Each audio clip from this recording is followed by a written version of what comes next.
Everybody abstracts a different reality. When you come through a room, you abstract the reality you're prepared to abstract. You pick up the signals that interest you, and your brain records them and organizes them. We all have our own reality tunnel, and in our reality tunnel, we pick out some things and ignore other things. And we got 10 billion cells in our brain receiving hundreds and hundreds of millions of signals all the time. We just pick out the ones that fit into the established grooves in our brain, the reality tunnel that's been laid down by past experience. We all have our own belief system, and the signals that fit our belief system get in. The signals that don't fit our belief system get ignored, or if they keep coming back, we go to a psychiatrist to get cured and make them go away. Once you get used to thinking in terms of the tuned in and the not tuned in, then all the problems in philosophy about being and non-being and so on seem absolutely nonsensical. We don't know what is or what isn't. All we know is what we tuned in and what we didn't tune in. If you keep track of what you tuned in, you know, that's what you can talk about meaningfully. What you didn't tune in, you can only make guesses about, or noises, or garbles, or frantic hand gestures, but you can't really know anything about them. You only know what you've tuned in. Now, what you haven't tuned in is not necessarily non-existent. It's just not tuned in. So that takes care of the whole problem of being and non-being, which Western philosophers have been debating for the last 2,500 years. You don't know anything about being or non-being. All you know is what you tuned in.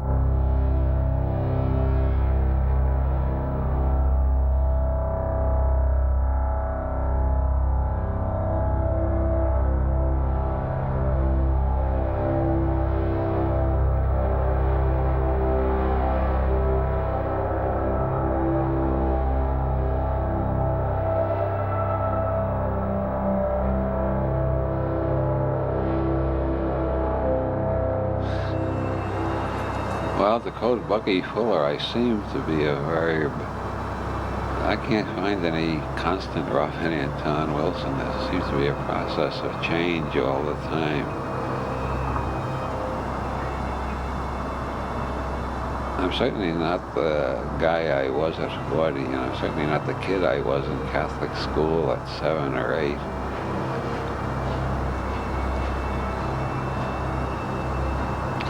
I started out in a little tiny Irish Catholic ghetto in Brooklyn or Long Island, I'm not sure which. And somehow I have traveled from Maui in the east to Berlin in the west, which is half of the time zones on the planet. And I feel like as I've expanded my travel in space, I've expanded my travel through the world of ideas also. I can't believe I started out a good Catholic school boy.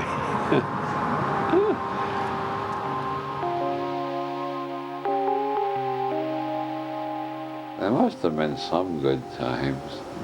But when I think of my childhood, I just remember how frightened I was of the nuns at the school I went to, how sadistic they were. There was so much mystery and ambiguity about everything. That's why there's so much in my novels. But adults never gave a straight answer to a child about anything. Everything was lies, hypocrisy, evasions. I knew there was something going on they were hiding from me, and it used to scare me. I wasn't quite sure what it was. It might have something to do with the Wolfman or the Frankenstein monster. I didn't know what the hell it was. And I didn't trust them at all. At one point, sometime around 7 or 8, they admitted there was no Santa Claus. And as soon as I recovered from the shock, my next thought is, when are they going to admit there's no God? They never did.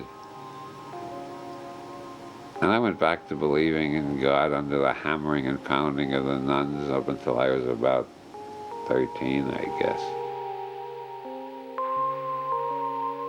I was a very obedient child. Everybody agrees to that. Everybody I can remember from my childhood. I started rebelling in my teens, and I'm rebelling more every year. I remember, I don't know how old I was, 14, 15, another unbeliever in myself at Brooklyn Tech got into an argument with a student who was still a Catholic. He said, if you really believe what you say, you would have the courage to ask God to strike you dead right now to prove that you believe he doesn't exist. And I got scared for a minute, then I went ahead and did it, and nothing happened, and I felt totally liberated. Fuck you, you're not there after all. That was a great moment of liberation, which I hardly ever recalled until tonight. My God, that was a very important turning point in my life. Here's to the good nuns for telling me what books not to read.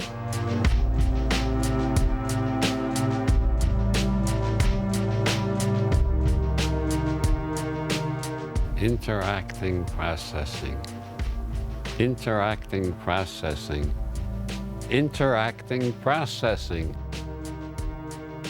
Friends, everything Pope Bob does puts things into a perspective, and not just a unique perspective, but the correct perspective! Because it includes all other perspectives. And so, my friends, I'm very happy and proud to present the Carl Sagan of religion, the Jerry Falwell of quantum physics, the Arnold Schwarzenegger of feminism, the Helen Keller of art and music, the Nelson Mandela of white supremacists, the James Joyce of swing set assembly manuals, the Lenny Bruce of funerals, the Salvador Dali of assembly line workers, and folks, the Robert Anton Wilson of humanity. Praise God.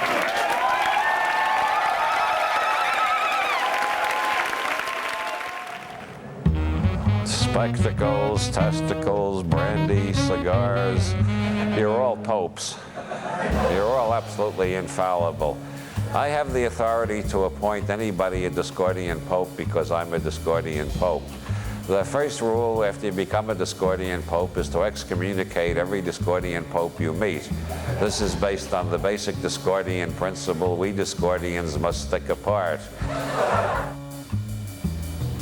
Discordians don't have dogmas, which are absolute beliefs. We have catmas, which are relative meta-beliefs. And the central Discordian catma is, as I said before, any affirmation is true in some sense, false in some sense, meaningless in some sense, true and false in some sense, true and meaningless in some sense, false and meaningless in some sense, and true and false and meaningless in some sense.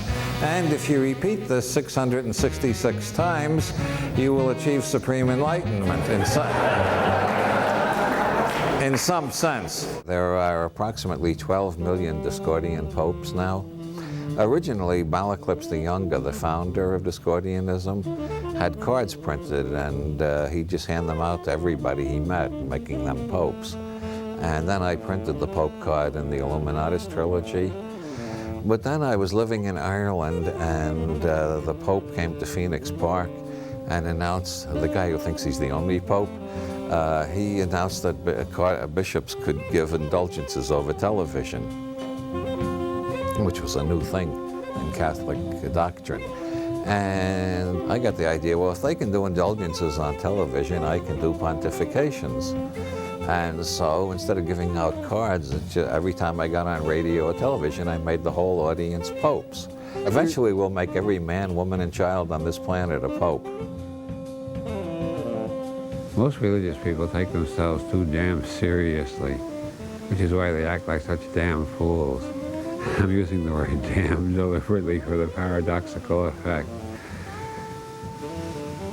Like I'm also a Buddhist, a Taoist, and a Confucian, as well as a Discordian, a subgenius, and a witch. I will officially announce that everybody in this room is now a Discordian Pope, just like me.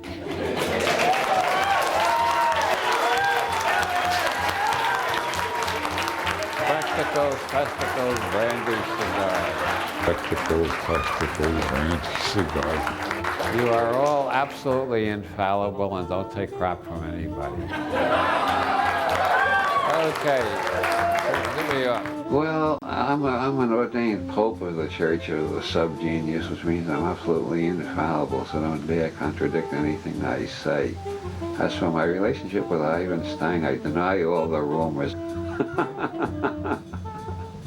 Remember, you're only infallible about your own nervous system. You know what's going on in your own nervous system, what realities you're creating out of the infinite flux of being.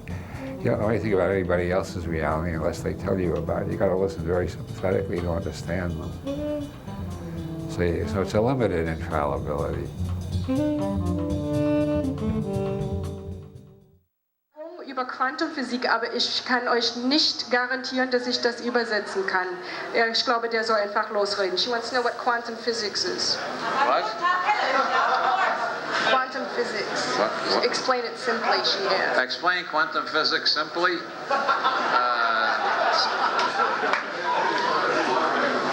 When I moved from Los Angeles, I moved into what I thought was Santa Cruz.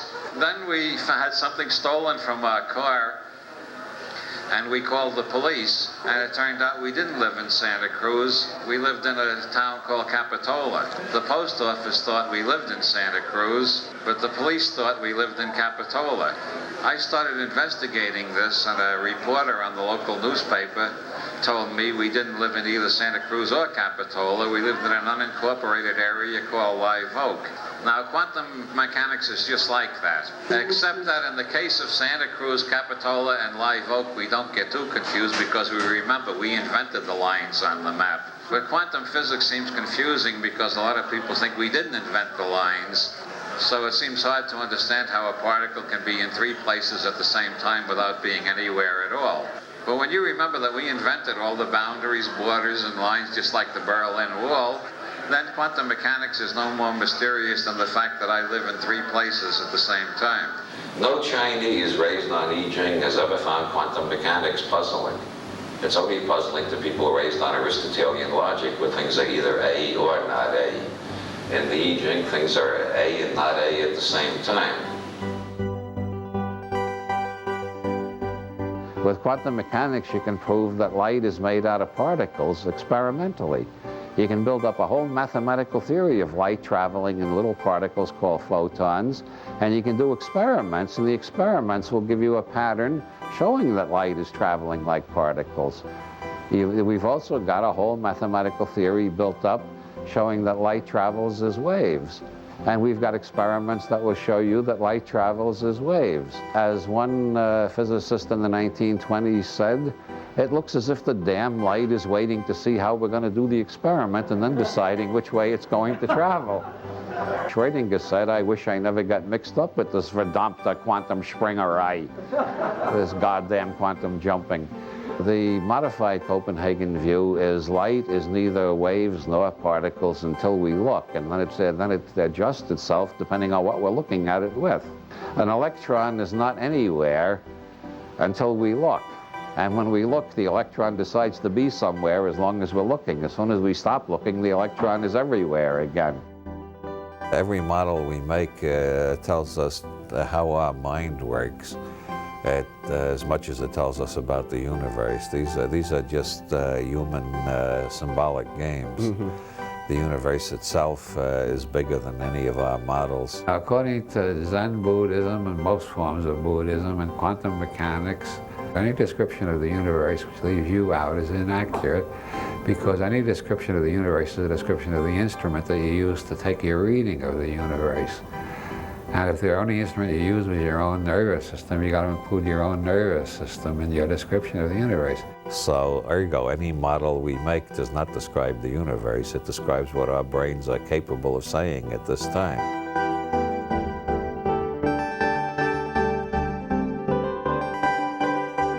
Long before quantum mechanics, the German philosopher Husserl said that all perception is gamble. Every type of bigotry, every type of racism, sexism, prejudice, every dogmatic ideology that allows people to kill other people with a clear conscience, every stupid cult, every superstition-ridden religion, every kind of ignorance in the world, all results from not realizing that our perceptions are gambles. We believe what we see, and then we believe our interpretation of it, and we don't even know we're making an interpretation most of the time. We think this is reality. In philosophy, that's called naive realism. What I perceive is reality. And philosophers have refuted naive realism every century for the last 2,500 years, starting with Buddha and Plato. And yet most people still act on the basis of naive realism. Now the argument is, well, maybe my perceptions are inaccurate, but somewhere there is accuracy. The scientists have it with their instruments. That's how we can find out what's really real. But relativity and quantum mechanics have demonstrated clearly that what you find out with instruments is true relative only to the instrument you're using and where that instrument is located in space-time. So there is no vantage point from which real reality can be seen. We're all looking from the point of view of our own reality tunnels. And when we begin to realize that we're all looking from the point of view of our own reality tunnels, we find it is much easier to understand where other people are coming from, or the ones who don't have the same reality tunnel as us do not seem ignorant or deliberately perverse or lying or hypnotized by some mad ideology. They just have a different reality tunnel, and every reality tunnel might tell us something interesting about our world if we're willing to listen. The idea every perception is a gamble seems to me so obviously true that I continually am astonished that I can forget it so many times in the course of 24 hours. But to the extent that I remember it, I can't stay angry at anybody, so it's a thing worth keeping in mind.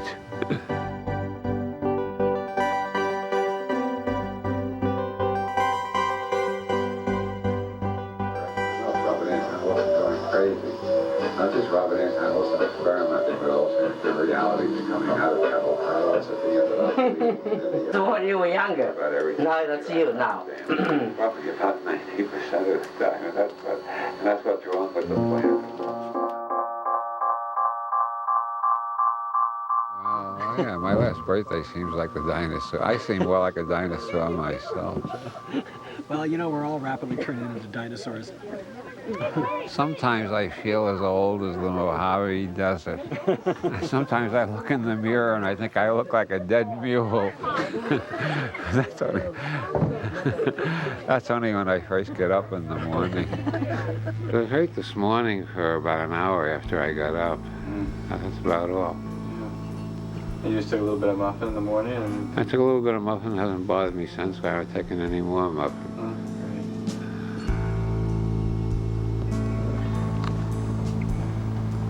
As you may have guessed, I have post-polio sequelae, which is the symptoms that follow polio, sometimes 20 years later, sometimes 40 years later.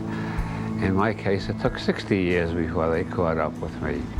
One of them is a lot of leg problems, which is why I'm in a wheelchair. Another one is that I feel 20 degrees colder than the average person, whatever the temperature is. I had polio at the age of 4. I was cured by the Sister Kenny method at a time when the American Medical Association was announcing her as a quack and a charlatan and a witch doctor. It was about 6 years after I was cured by the Sister Kenny method that the AMA finally admitted the method worked. Now nobody needs it anymore because nobody gets polio anymore. They got the vaccine for it. But I knew all my life I had post-polio syndrome, but it was always mild. I had they call myoclonism, which is spasms in the feet, which can be a damn nuisance when you're trying to sleep at night and the feet start jerking and waking you up. And then I had pains in the legs when I had to stand on long lines. I got to hate airports. I can walk a few steps. As a matter of fact, I can walk more than a few steps, but I'm not going to try it because if I fall down, everybody will be embarrassed and feel sorry for me. But you see, I can walk a few steps, which I couldn't do 2 years ago when the thing was at its worst. Post-polio syndrome really flared up. That will be 2 years ago next month. And boy, there was a week there when I could hardly move. Everything hurt. Going to the bathroom was like going to the South Pole with Admiral Byrd. I mean, getting from, oh God. I couldn't move anything without terrible pains. Maybe some of the dead muscles are coming back to life and the cell bodies are putting forth axons and dendrons. That's what's supposed to be happening anyway. Somehow dealing with the post-polio has given me a greater self-esteem, as they say nowadays. I feel, hell, I'm dealing with this very well. I feel pretty good about myself. And I still have time to think about other people, which is very important. The worst thing about illness is it makes you self-centered. I don't think that's happened, really. So I think you can get a lot out of an illness.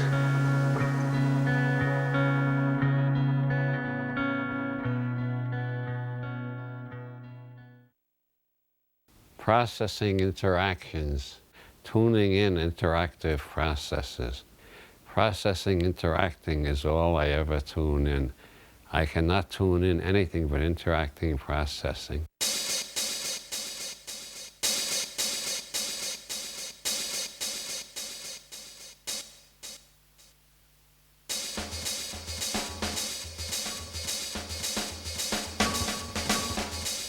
The biggest thing I got from Bob is that all of our reality constructs are models. You know, all of them are approximations, are metaphors, are allegories for what's going on. And that we live in a world where we are all negotiating. We're negotiating on behalf of our stories. All thought is metaphor. The map is not the territory. Every verbal map we make is a metaphor, but existence is not words, it's not mathematical equations. The universe is much bigger and more complicated than any little map we can make of it. The map is not the territory. The words that describe the map are not the territory. They're even further from the territory. So not only does the map not show all the territory, but the map is a generalization which doesn't fit any particular territory. What I perceive is not what's out there, it's just what I perceive. Blake said in his attack on Newton, the scientist says the sun is a molten rock in the sky. Can you not see that? Blake says, I cannot see that. I see a choir of angels singing glory, glory, glory to the Lord God omnipotent. And that's Blake's reality. Both realities are equally right, depending on where you're at. If you want to do a chemical analysis of the sun, you use the scientific reality. It's not a rock anymore, it's a nuclear furnace. But you use the latest scientific reality. But subjectively, I understand how Blake felt when he saw the sun as a bunch of angels singing glory, glory, glory to the Lord God. I've seen trees doing that. That's a very valuable reality tunnel to be in. One doesn't contradict the other. You know, we each create a story, a narrative, a picture, an allegory, a model for what's going on here, and then we fight, sometimes to the death, to make others, if not believe in that model, we fight to be able to keep believing in it ourselves. So we try to erase contradictory evidence to that model. I agree with the Buddha. There is no meaning in life. Meaning is in sentences. Meaning is in symbols that symbolize life. Life itself does not have a meaning because that's what meaning refers to. Meaning refers to life. To look for meaning in life is like looking for trees on a map. You can find squiggles that represent trees. When you find the trees there, the squiggles only represent the trees. Or the rivers. You can't wash in a river on a map. You gotta find a real river in the non-map world. Is that clear? I'm trying to make a difference between the words and the metaphors and the existential experiences. But it also becomes where I end up kind of parting ways philosophically with him too. You know, I get the feeling that Bob is not just aspiritual but anti-spiritual. You know, he doesn't believe in God or spirit or a special super reality connecting us all. because it's not there, because it's not evident, because it's not apparent. And I feel in a way like Bob's worldview, having passed through the Chapel Perilous of wonder, that his view now is that, well, there's nothing. You know, this is it, period. As far as I'm concerned, the idea that there's nothing is just another what if. You know, it's the skeptic in Cosmic Trigger. It's the skeptic's worldview, but it's just a worldview, and I don't think it's any intrinsically safer. I have heard it said in a critical way that Robert Anton Wilson doesn't believe in anything, and if that is true, then I applaud him for that, because that is the hallmark of a truly free man. As long as you subscribe to a dogma, any dogma, no matter how benign, you will never be free. And if Bob doesn't believe in anything, that is not to say that he doesn't care about things. I think he cares about things passionately. It's just that he hasn't allowed the central focus of his intellect and his emotions to be usurped by some ideology. But maybe refusing to believe in belief is an ideology, but if so, it's a very flexible one. Non-simultaneously apprehended interacting processing. I see no nouns, I only see verbs. Not only do I seem to be a verb like Bucky Fuller, but the whole universe, scenario universe, seems to be a verb. Interacting, processing.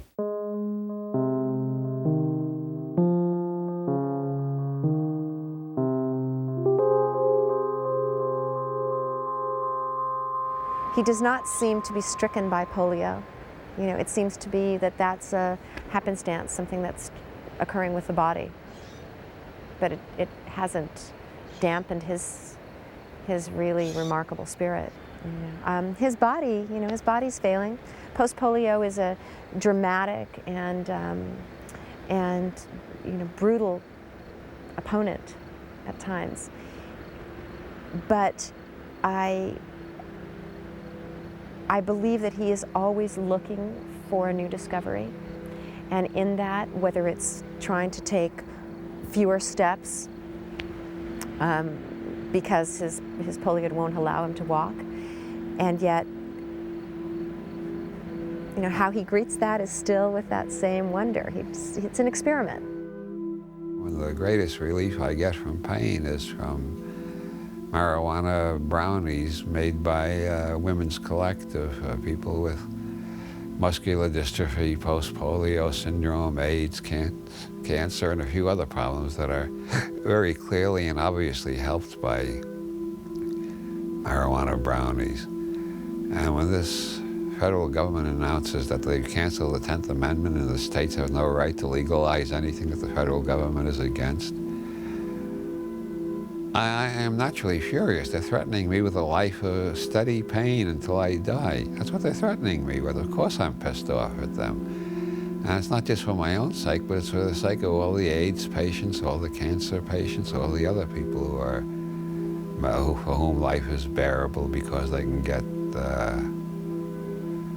some marijuana in one form or another. It is one of the best painkillers known, and it's non-addictive, and it has an extra added benefit, the high, which is what the SOG is afraid of. They don't want anybody to get high because people who are high get happy, and people who get happy get ambitious and uppity and rambunctious. They want everybody to be depressed. But the high is part of the cure. I think every goddamn disease in the world is improved by feeling happy and good. And any compound that not only relieves pain but makes you feel happy and cheerful and think of funny things is helping your cure. And the remnants of the cannabis muffin that I had around 6 o'clock, God's own medicine. Nothing is bothering me. Around 6 o'clock, the leg was starting to bother me again. Now, nothing is bothering me.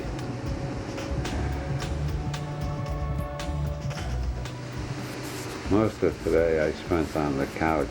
Oh, yeah? Listening to the Atmospheres channel. That's New Age music. I don't know why. Sometimes I listen to light classical. But today I was in the mood for Atmospheres. I was doing visualizations. Oh, yeah? Yeah, I was trying to, as the music was following the rhythm of the music, I had lights flowing up through my body, trying to cure the pain in the leg. Between that and the muffins, I finally got rid of the pain, but it took a long time. Sometimes it's quicker than others. I think pain is a mistake. If I had been around at the creation, I would have had a lot of helpful suggestions, as Mencken said. And I would have said, we don't need pain.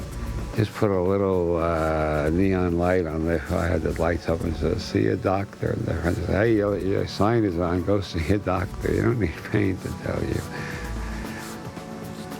No, seriously, what I'm getting at is I think pain can be abolished. But I don't see any reason why all forms of pain can't be abolished with the proper drugs.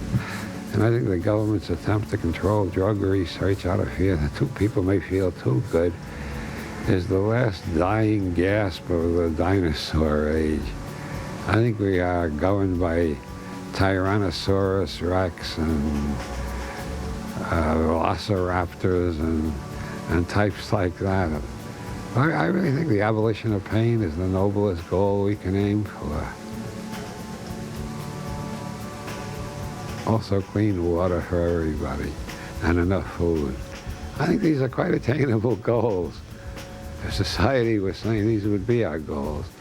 Spread clean water, adequate food, and the absence of pain all over the planet. Who would want to become a terrorist? What would they be angry about? What would they be mad enough about to start throwing bombs at somebody else?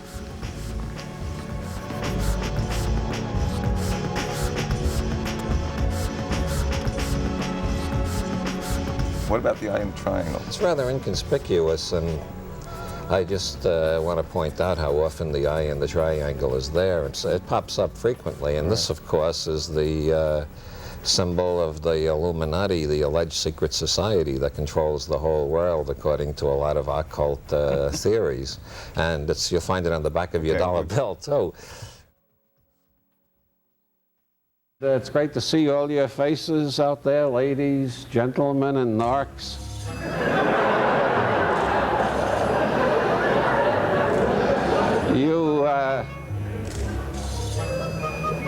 Everybody look around and see if you can spot the narcs.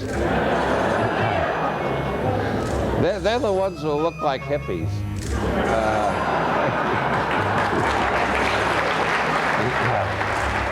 For a person who's an expert in conspiracies, you're probably the least paranoid person I've ever met. You have all the data, but none of the fear that most everybody else who's involved in conspiracy theories. Well, my belief is I don't believe in one big conspiracy that runs everything. I prefer to think there's, at minimum, at any given time, there's about 24 conspiracies afoot. And as far as I have been able to discover in all my years of being involved in, more or less unwillingly in this field, I cannot find any proof of any conspiracy that really existed, was really brought into court and convicted, that lasted more than 10 years before everybody double-crossed everybody else and the conspiracy fell apart. When you define the power elite as somebody else, I regard that as a loser script. I define the power elite as myself and my friends, and that's a winner script. And the way to accomplish things is with a winner script. I define myself as a winner, I define my programs as winnable, and I count on the stupidity of whoever seems to be in power to undo them eventually, because as I said, every conspiracy has a natural lifespan. Every conspiracy collapsed by double crosses from within or by superior cleverness by rival conspiracies. And stupidity has a definite evolutionary function. I am all for abolishing stupidity, but before it goes, while there's still a lot of it around, we should pay tribute to it. the strongest conspiracy on the planet is the conspiracy of the stupid. Yeah. To prevent schools from educating their children, because they want their children to be as dumb as they are, to prevent television from putting anything intelligent on as much as possible. What is it about the human psyche that seems to be drawn towards these conspiracy theories? Is it some love of the unknown, or some idea that there may be forces out there that are controlling our destiny? Or well, I think there are three factors. A, nobody likes to take the blame for their own problems, so they look for somebody else to blame. And if you can find a big enough group, you've explained everything in your life that doesn't work. That's the parental conspiracy theory. Yeah, it's right? not your fault. It's the fault. If it's not your fault or your parents. It's the Jesuits, the Freemasons, the Jews, the Bilderbergers, the Council on Foreign Relations. You got a wide choice to pick who to blame. Rich white man. Yeah, as long as you don't have to blame yourself. That's one motive. And another motive is that we are living in very weird times. The world is changing faster and faster, which I think is due to the acceleration of information flow in the modern world. Information is increasing, and the transmission of information is going faster and faster due to internet and the whole computer revolution, which means that most people are living in a world they can't understand. And when people can't understand something, they tend to go for sinister explanations of it. Somebody is manipulating things in a way I don't like. Mm-hmm. That's the way people feel when things change too fast and they can't understand it. And the third reason is, of course, that there are lots of conspiracies around. None simultaneously apprehended. Apprehended none simultaneously, interacting processes. Interacting processes apprehended none simultaneously. Let me switch gears with you a little bit. I'd like to talk about your interest in occultism. You've been a student, quite a student, I think, of the writings and teachings of Aleister Crowley, who was a writer about occult magical rituals. And I believe you've participated in a variety of magical rituals. What's that about? Well, the background is I believe that what we perceive is based on the culture of our parents and our teachers and the people around us and on the language we speak. And I'm interested in ways of changing perception. And I have a lot of exercises I've tried for changing my ways of perceiving the world and myself. Crowley's system of magic is a system of fucking with your brain until the impossible becomes possible, and you get out of your imprinted reality tunnel into an infinity of mirrors where anything is possible. I think the major thing you can learn from Crowley is how to change your focus and look through different grids, different reality tunnels, as Leary would say.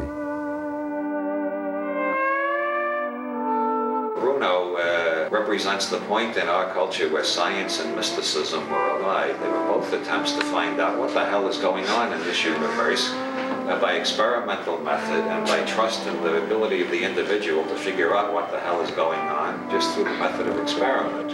And anyway, that's the background is experiments on altering consciousness and perceived reality tunnels. In Bruno's day, it was the three terms were divided up differently. You had science and mysticism on one side and religion on the other side. Science and mysticism were allied in their struggle against religion.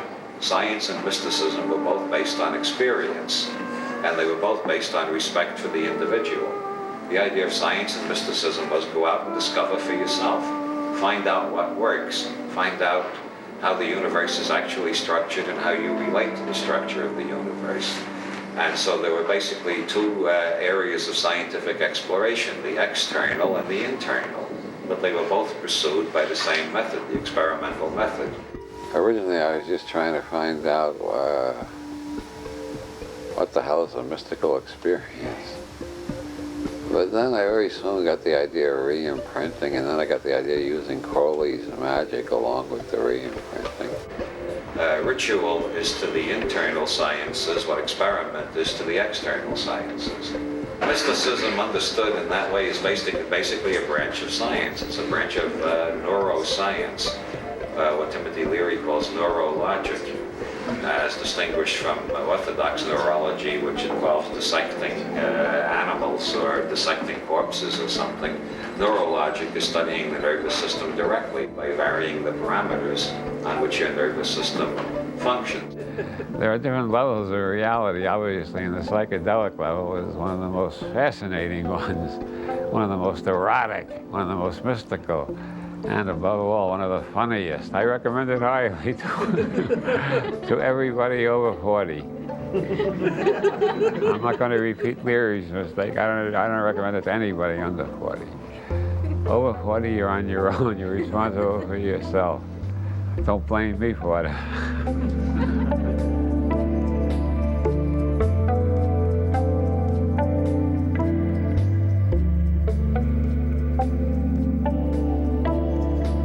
The name Are You Serious comes from directly from Robert Anton Wilson, actually, the book Cosmic Trigger, in which he goes into the serious mysteries. It's also, I mean, one of the great books for just raising your level of clarity and intelligence and psychedelic humor and everything you could possibly want from a book. Cosmic Trigger was the mother lode. Those of you who have read my book, Cosmic Trigger, know, a lot of you. Well, that's not, hey, that's very flattering. You all know what happened on July 23rd, 1973. That was the day I achieved contact with an extraterrestrial from Sirius, or started hallucinating like mad, depending on which way you want to look at it. I have varied between both theories over the years. But I just found out recently, since I'm a student of synchronicity, this one really struck me. July 23rd, 1973 was also the birthday of Monica Lewinsky. Around 1973, I became convinced for a while that I was receiving messages from outer space. But then a psychic reader told me I was actually channeling an ancient Chinese philosopher. And another psychic reader told me I was channeling a medieval Irish bard. And at that time, I started reading neurology, and I decided it was just my right brain talking to my left brain. And then I went to Ireland, and I found out it was actually a 6-foot-tall white rabbit. They call it the puka, and the Irish know all about it. So it depends on who I'm talking to, which of these metaphors I use to explain where these weird patterns come from that jump out of the books and take hold of the readers and change their lives. It's not me, it's a 6-foot-tall white rabbit from County Kerry. Well, looking back, I accept that metaphor as pretty accurate. All writers are channelers in some sense. Faulkner talked about the demon that dictated his books to him. Norman Mailer talks about the navigator in the unconscious. William Blake said the prophets Ezekiel and Isaiah dictated his poetic, prophetic books to him. Most artists traditionally have talked about the muse. And for people in County Kerry, it's a 6-foot-tall white rabbit. For me, it was an extraterrestrial from Sirius. There are different metaphors for the experience. Philip K. Dick and I had a series of rather similar experiences, and out of his experiences he constructed to Alice, which looks like a science fiction story most of the way, and then abruptly at the end you suddenly find out maybe it's not a science fiction story, maybe it's an account of Philip K. Dick going crazy, or maybe it's an account of Philip K. Dick being contacted by extraterrestrials. Well, the Cosmic Trigger has pretty much the same structure. So Robert Anton Wilson being contacted by extraterrestrials. No, it's Robert Anton Wilson going crazy. No, it's just Robert Anton Wilson experimenting with alternative realities and coming out of Chapel Perilous at the end without believing in any of them. The structures are very similar because they were based on very similar experiences.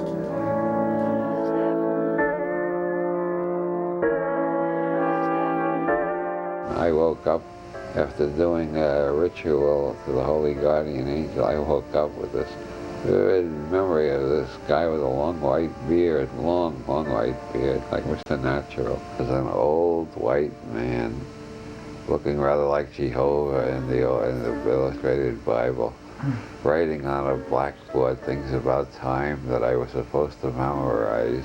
Sirius is very important to you. And I went to the town library and looked up Sirius and all the astronomy books. And I found out July 23rd is the day when Sirius seems to rise behind the sun from scenes from Egypt, in the beginning of what they call the dog days. Why did I have that dream on a day connected with Sirius? What had I invoked? It influenced my way of experiencing the world. Completely. And there were flashes of psychic ability which I, to a degree, I never had before or since. Well, let's say I believed it passionately for a couple of months. Then I began to have doubts, and then suddenly I had this flash of insight about 2.5 years later.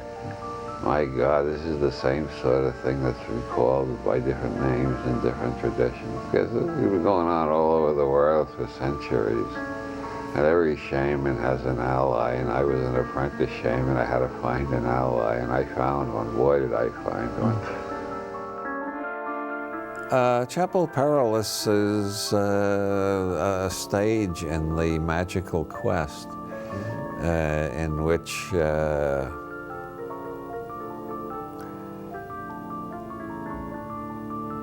maps turned out to be totally inadequate for the territory, and you're completely lost. And at that point, you get an ally who helps you find your way back to something you can understand. Mm-hmm. And then after that, you've got for the rest of your life, you got this question, was that ally a supernatural helper, or was it just part of my own mind trying to save me from going totally bonkers with this stuff? And the people I know who've had that kind of experience, very few of them have ever come to an absolutely certain conclusion about that. The puka plays the same role as the holy guardian angel in Kabbalistic magic, or the extraterrestrial in the Whitley Strieber type experience, or the ghosts of dead relatives speaking through a seance in 19th century spiritualism, or Ramtha speaking through Jay-Z night. These are all different metaphors for basically the same experience. I spent 1.5 years at least half believing that I was in telepathic communication with a higher intelligence from the Sirius double star system. As a matter of fact, I still believe that every Thursday for 2 hours in the afternoon. No, not really. I'm completely cured of that one. I'm still an optimist, though. In the age of George Bush, that's roughly equivalent to thinking you're talking to an intelligent dog.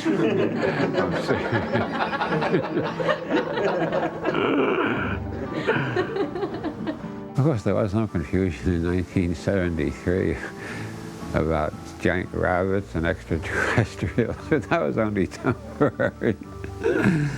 You might say it hasn't ended yet. I'm still trying to figure out what the hell is going on. I like the giant rabbit from County Kerry because there's no chance anybody will take that literally. Anything else I say they might take literally. How about yourself? That's another reason I like the giant rabbit from County Kerry. I'm not going to take him literally. Well, not too literally. Sorry about that, Harvey.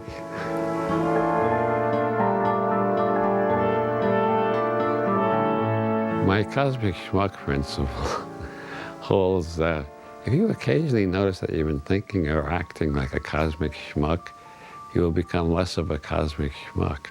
And the more often you notice that you're thinking and acting like a cosmic schmuck, the less of a cosmic schmuck you become. On the other hand, if you never, never, never suspect you might be thinking or acting like a cosmic schmuck, you will remain a cosmic schmuck for the rest of your life. E prime is English without the use of any form of is or being. We're trapped in linguistic constructs. All that is metaphor. I believe somebody said that before me. I've decided we can't get beyond words. What we got to do is get more cynical about our words. You'll find that by dispensing with is and trying to reformulate without is, you just naturally fall into the kind of expression which is considered acceptable in modern science. Also, it's the type of consciousness that Zen Buddhism tries to induce. Using E prime, you will understand modern science and Zen Buddhism both a lot better than you've ever understood them before. Martin Gardner has written a long essay proving that to think like this will destroy your mind. I think it adds tremendously to clarity. I am removing the is from my writing more and more. Removing it from your speech is even harder. Instead of thinking the grass is green, to think the grass appears green to me. And this saves me a lot of time, by the way. I don't get embroiled in arguments like Beethoven is better than Mozart, or rock is better than soul. I define such things as meaningless. And so people get into arguments like that. I just say, well, Beethoven seems better to me than Mozart most of the time. But I don't say Beethoven is better than Mozart. I return to E prime in my thinking whenever I find myself getting angry at somebody, or feeling depressed or hopeless, or having negative emotional states in general. Once you put them in, and once you take out all the is's out of all your negative statements, you find out they're all relative to how you feel at the moment. People would, by and large, act the hell a lot more sanely, and especially if they, when they got rid of is, they put maybe in more sentences. I think if everybody used maybe more often, the increase in general sanity would be absolutely, it would seem absolutely astonishing and completely flabbergasted everybody. What the hell is this? We suddenly got a planet full of sane people? When did that start to happen? I didn't even notice it. You just listen to the craziest people on the news and on television, or the craziest columnists in the newspapers. You notice they never say maybe. They're always quite sure, and they always know is. And they never say seems. They always say is. I am continually astonished at all the people in the world who think they have the answer to everything. None of them ever suspect they might be cosmic schmucks and have the wrong answer. And I find that the only explanation that makes sense to me is in Korzybski's Science and Sanity. These people don't know how to use language properly. They're using language in an overly dogmatic way, which sets their brain into overly dogmatic modes. So they think dogmatically, they perceive dogmatically, they even smell dogmatically, they hear dogmatically. They're locked in a trap of fixed neurosemantic circuits in their brains. Whereas knowing I'm a cosmic schmuck, I always think of at least 5 alternatives. People start arguing about words, they're mostly arguing about whether the words that they apply to the objects they have created out of the infinity of possible objects that could be put together. They've picked up a few of them, and then they put words on them, and then they quarrel about the words. And if these people get to the stage where they're willing to kill one another over the words, they should be put in a nice quiet home in the country with kindly doctors and beautiful nurses and good sedatives. But generally they end up in government mansions and start bombing one another. Or they lead religious crusades for the true faith and kill one another with swords or some such thing.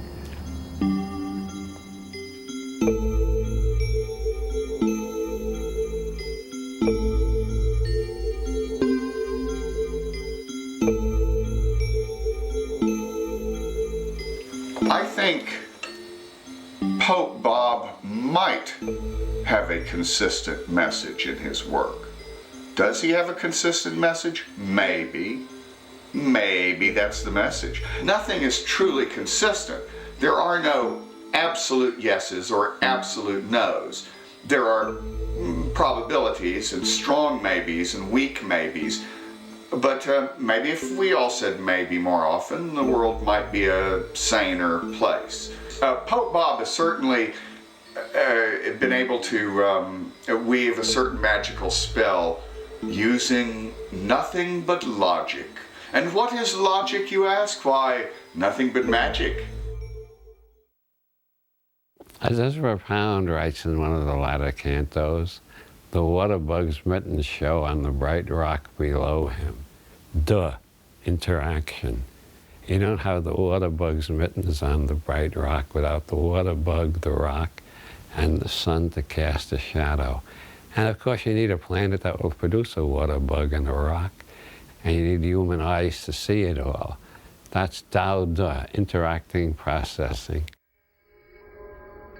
One of the introductory koans in Zen Buddhism. Who is the great magician who makes the grass green? Who is the master who makes the grass green? Who creates every reality we experience?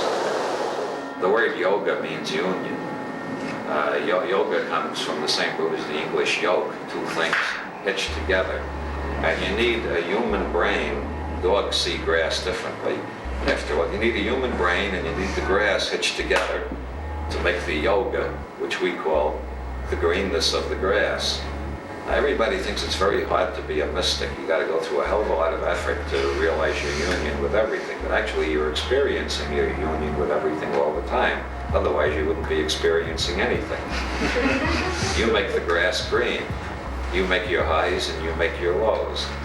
But you don't do it alone. You're making it out of your union with the universe. And so everything is a coincidence of contraries. It's a coincidence of you being there and the universe being there. And everything is one at the same time, because there's no green without the grass and there's no green without you. So the greenness is a transaction that ties you and the grass together. There's an infinite expanse of signals flooding into our nervous systems and being processed by a higher neural centers in the brain. We're all organizing and orchestrating it according to our own particular life history, our genetic background, our early imprints, our conditioning, our learning, and any re-imprinting techniques we may have learned since then. So we're all living in different worlds. It's astonishing that we can communicate it all. But you are the co-creator of the sights you see, the sounds you hear, and your general impression of the universe. Our experience is generated by us. We're not generating it out of nothing, but we are generating it. We are creating the reality tunnel we're experiencing from moment to moment. So there's a total unity between you and the universe, whether you're aware of it or not. The universe you live in is your creation. But you're not doing it consciously. When you have seen the one who makes the grass green, it's like meeting your own father in a crowd. You'll have no doubt whatsoever.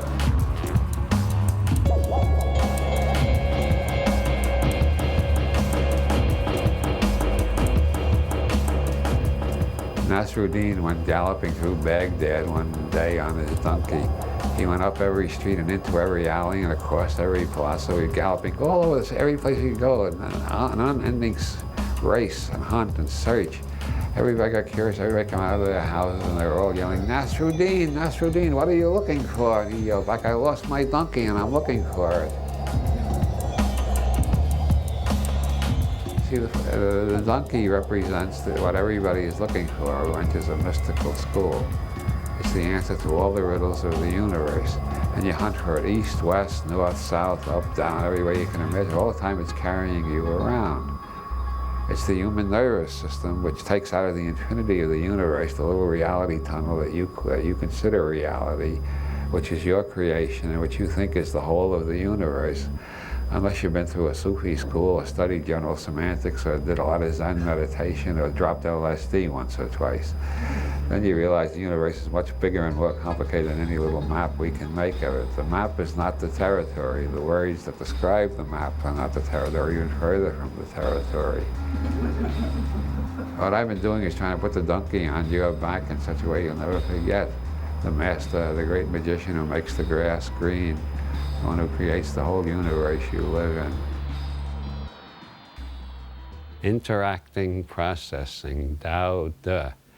That's all I tune in, interacting, processing. No nouns anywhere. Never met a noun yet.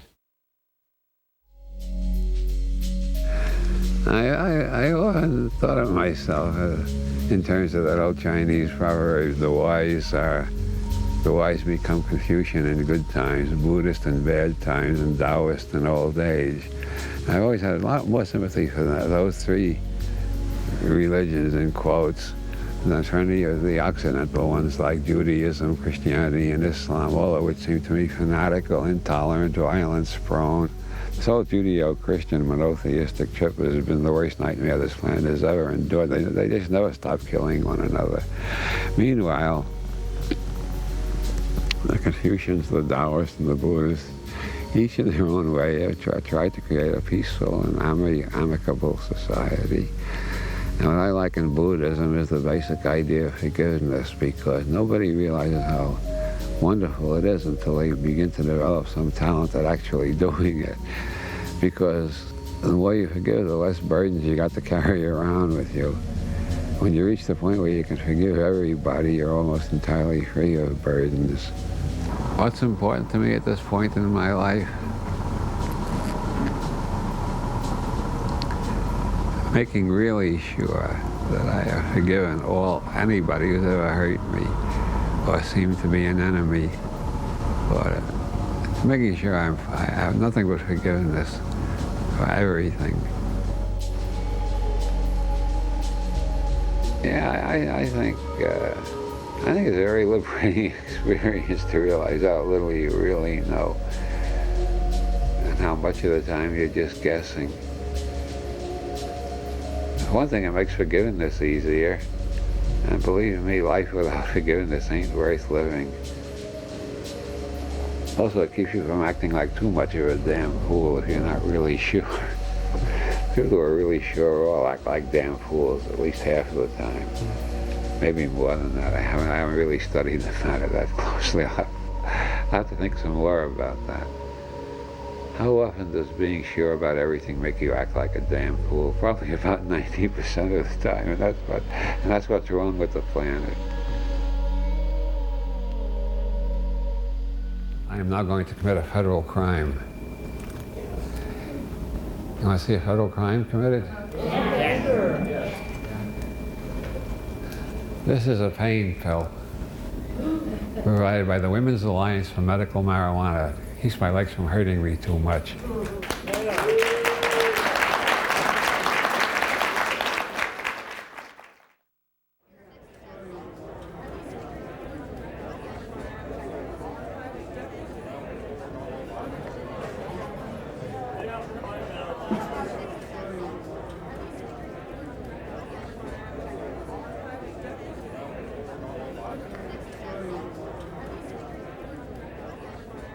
Tell me why you're here today and what you hope to achieve. Well, in the first place, I hope to get my medicine so my leg won't go on hurting the way it's been since I cut off my supply.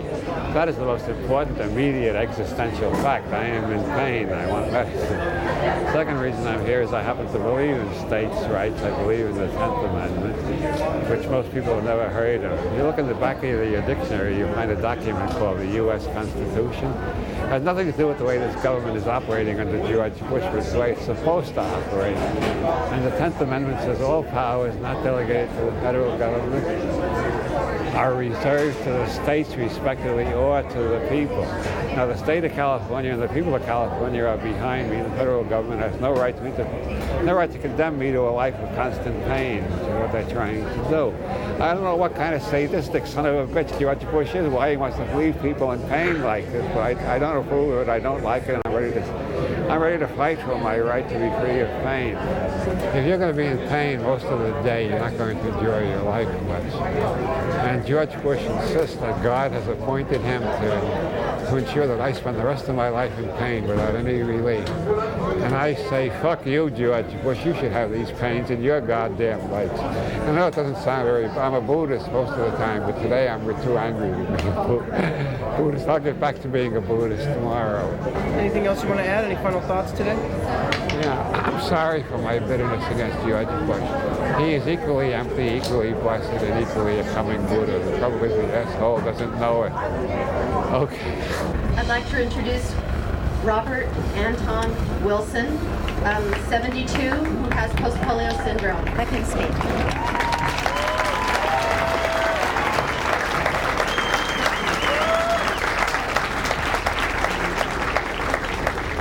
I am indeed Robert Anton Wilson, and I do indeed have post-polio syndrome, but I am not 72, I am only 70. And I will go get my medicine after saying I like that sign. I will pick up my medicine after saying I like it. Of all the signs out there, the one I like best is the one telling the government to read the 10th Amendment. The 10th Amendment says that all power is not delegated to the federal government or reserved to the states respectively or to the people. Nowhere does it say that a goddamn czar will be in charge of my medical care and interfere between me and my doctor. Anybody in Philadelphia in the 18th century who suggested putting something like that in the Constitution would have been considered a raving lunatic. This Constitution was not created to establish a czarist tyranny. It was established to create a free society. Now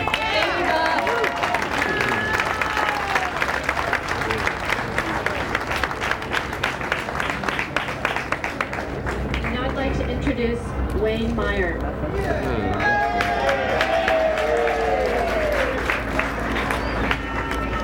My name is Wayne Meyer. I've been HIV positive for 18 years. I think my writing comes out of anger and optimism. Anger at the stupid, maniacal, or corrupt crowd that's running the world at present, and optimistic about the opportunities that are so real. This, as I say, is the result of my outrage, my horror, my grief, and my anger at the way the world has been going lately, and my continued optimism that maybe enough people can wake up on time to change the direction we're going in. So I got both optimism and anger, which I think is a good mixture. It keeps me busy anyway. I have a lot of hope. I may be the last optimist left on the planet for all I know. But at the same time, I see really terrible problems and injustices and violence all over the place. I just think we're heading for a point at which that will no longer be viable. Somehow we're going to have to find a more decent form of society if we're going to survive at all.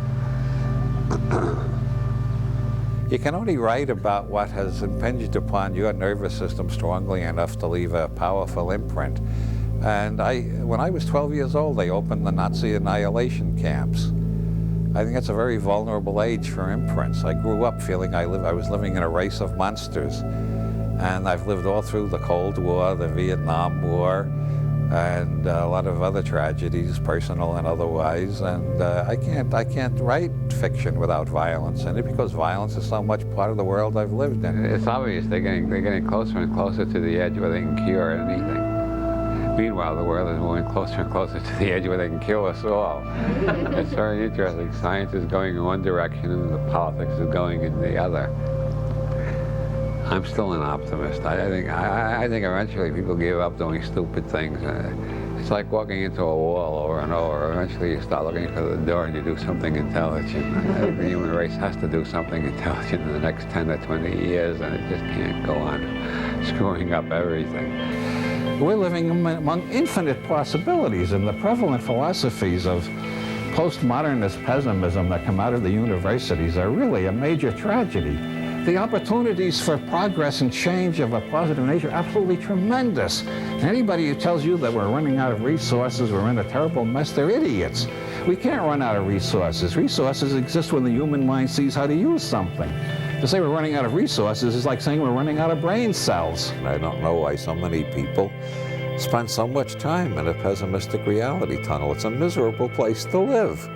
But some people feel if they leave it, they feel guilty. If you're not in a pessimistic tunnel, you're not responsible. But once I got out of it, I never wanted to go back into it again. As far as I know, I'm the only survivor of the 60s who was just as angry and just as optimistic as I was then. Besides, until I die, I might as well be optimistic. Every day you got choices to make, and the more optimistic you feel, the more likely you are to make charitable and kindly choices rather than angry and bitter ones. If you want to be the most depressed person in the world, get up every morning, remind yourself George Bush is still in the White House, and then listen to CNN for a while, where you'll find out that American bombers are pounding another part of Afghanistan. If you think about George Bush and other gloomy things every day, eventually you get pessimistic enough that eventually you'll take an overdose of the sedative your doctor gave you to control your depression. Then you'll be out of it. The main rule is do it every day. Want to become a concert pianist? Do it every day. Want to be a writer? Do it every day. Want to become depressed? Think of depressing thoughts every day. Want to become an optimist? Think of cheerful thoughts every day. Do it every day. I think over the course of my life, I have evolved from a basically rational person to a basically intuitive person without completely losing my reason, I hope. And intuitive people do tend to live in the future. I don't believe in golden ages. I don't believe in the past. But I think a golden age is possible in the future, and why not try for it?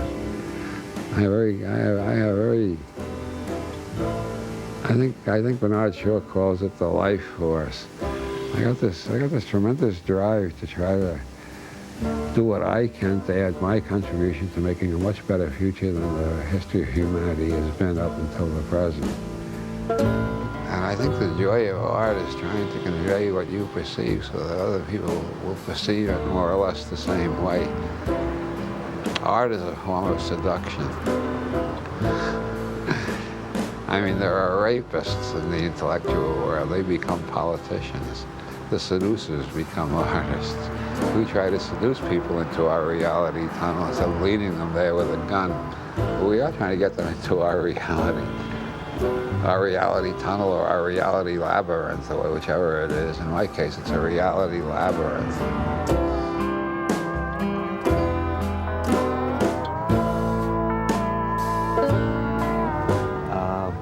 Bob is a wise man, and that's the way he is in person, and that's the way he is in his writings, and that's the way he is on stage. At events where Bob was a speaker, and I've just seen people come up to him and be grateful to him for having awakened them. I think he has served the purpose of being an alarm clock to people's psyches, and they appreciate that because the whole culture seems to be aimed at lulling them to sleep. And so a human alarm clock is a very welcome sound and sight.